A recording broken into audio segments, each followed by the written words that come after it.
ওনাকে তো অনেক আপনার নিবিড় পর্যবেক্ষণে রাখছেন, খুব ক্রিটিক্যাল অবস্থা। আমরা দোয়া করি ওনার জন্য, কারণ উনি আমাদের দেশনেত্রী।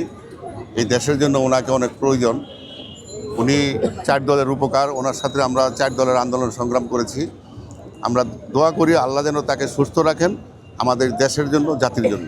বেগম খালেদা জিয়াকে আমার খুব রাজনীতি খুব শৈশব থেকে আমি তাকে দেখতেছি, যেহেতু আমরা বাংলাদেশ জাতীয় পার্টি বিজেপি 4 দলীয় জোট গঠন করার সময় থেকে এই পর্যন্তই আমি এই জোটের সাথে আমি আছি দীর্ঘদিন আমার রাজনৈতিক ক্যারিয়ার।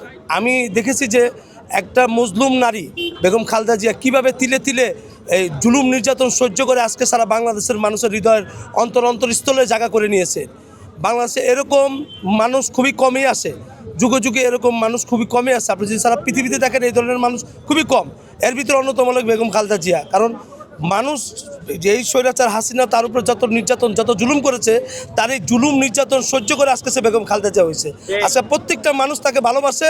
এই জুলুম নির্যাতন যে সে সহ্য করতে পেরেছে, সে যে দেশকে ছেড়ে কখনো চলে যায়নি কা, এই দেশটাকে নিজের মনে করে নিয়েছে, এই দেশের সাধারণ মানুষকে নিজের মনে করে নিয়েছে, এই দেশের রিস্কালারতে নিয়ে কৃষকতে নিয়ে শুরু করে খেটে খাওয়া মেহনতি মানুষকে সে আপন করে নিয়েছে।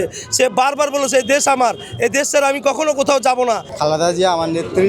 আমার আব্বু ওনাকে অনেক করে, তো আমার আব্বু থেকে ওনার প্রতি আমার ছোটো থেকে ভালোবাসা, তো যার কারণে ওনাকে এই জায়গায় দেখতে আসছি। আমি থাকি এই জায়গায়, তো আমি সকালে একবার আসছি, মানে উনি এই জায়গায় আসার পর থেকে আমি প্রতিদিন এই জায়গায় যখন পারি আমার কাজের পাশাপাশি এই জায়গায় একটু সময় দিয়ে যাই। মানে আমার কাছে অনেক ভালো লাগে। ওনাকে ভালো লাগার কারণ একটাই, ওনার ভিতরে কোনো দুর্নীতি ছিল না। ওই স্বৈরাচারের মতো কোনো মালানাদেরকে উনি আটকে রাখে নাই, কারোর প্রতি কোনো জুলুম করে নাই। উনি ওনার সর্বোচ্চ দিয়ে বাংলাদেশের মানুষকে আগলে রেখেছে, এবং উনি ওই স্বৈরাচারী শেখ হাসিনার মতো পালিয়ে যায় নাই। উনি কারাদণ্ডে ছিল, কিন্তু তারপরে ওই দেশ ছেড়ে পালাই যায় নাই। ওনার এই মাটিতে ওনার জন্ম ছিল, উনির কথা ছিল এই মাটিতে উনি মারা যাবে, কিন্তু উনি ওই শেখ হাসিনা স্বৈরাচারের মতো দেশ ছেড়ে পালিয়ে যায় নাই। আমি এবারকে শুনছি আজকে 3 দিন ধরে আমি আসি এখানে, একটু সময় দিয়ে যাই। জি, আমি প্রতিদিন আসি, সকালেও আসছি, আসে এই জায়গায় একটু সময় দেওয়া যায়। মানে আমার কাছে এটা অনেক ভালো লাগে। আমি আর ওনার জন্য মন থেকে অনেক দোয়া করি, উনি খুব তাড়াতাড়ি সুস্থ হয়ে যাক। ওনার সুস্থ হওয়া দরকার আছে, বাংলাদেশকে আগলে রাখার জন্য ওনার দরকার আছে। ওনার মতো নেত্রী আর আসবে না, মনে হয় না আর এই বাংলার জমিনে আসবে। আসলে আমাদের দল থেকে নির্দেশনা আছে যে এখানে যেন কোনো নেতাকর্মী ভিড় না করে। তারপরও আমাদের মন গড়ে নেই, আমাদের মন ছটফট করে যেন দেশনেত্রীকে একটু দেখার, একটু খোঁজখবর নেওয়ার।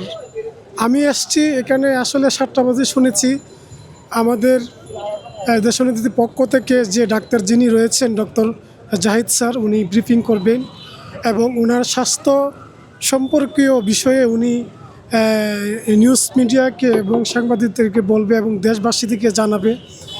আমি একজন ছাত্রনেতা হিসাবে বলতে চাই, 3 বারের দেশনেত্রী প্রধানমন্ত্রী খালেদা জিয়া, উনি সুস্থ হয়ে দেশের স্বার্থে, দেশের মানুষের স্বার্থে আবার আমাদের মাঝে ফিরে আসুক।